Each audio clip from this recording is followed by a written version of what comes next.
உயிர்த்தெழுதலின் மாலை பொழுதின் நிகழ்வு. உயிர்த்தெழுதலின் மாலை பொழுதாக அது இருந்தது. சீடர்கள் ஒன்று கூடி வந்தார்கள். அவர்கள் உயிர்த்தெழுந்த ஆண்டவரை கண்டார்கள். ஆனால் அவர்களில் ஒருவரான தோமா அவர்களுடன் இல்லை.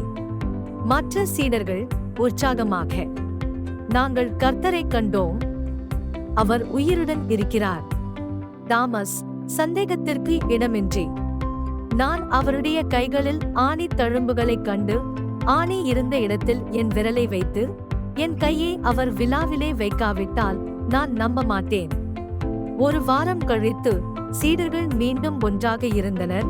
இந்த முறை தோமா அவர்களுடன் இருந்தார். கதவுகள் பூட்டப்பட்டிருந்தாலும் இயேசு தோன்றி அவர்கள் நடுவில் நின்றார். இயேசு அமைதியாக, ஆனால் அதிகாரத்துடன், உங்களுக்கு அமைதி உண்டாகட்டும். தோமாவை நோக்கி, தாமஸ், உன் விரலை இங்கே வை, என் கைகளை பார்.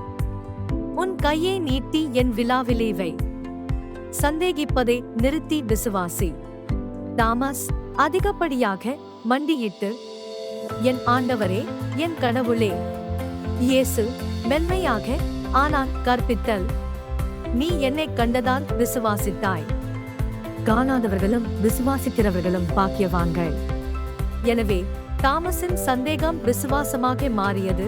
உயிர்த்தெழுந்த கிறிஸ்துவை காணும் வல்லமைக்கு ஒரு சான்றாகும். இருப்பினும் இயேசுவின் வார்த்தைகள் காணாமலே விசுவாசிக்கிறவர்களுக்கு ஆசீர்வாதத்தை நமக்கு நினைவூட்டுகின்றன.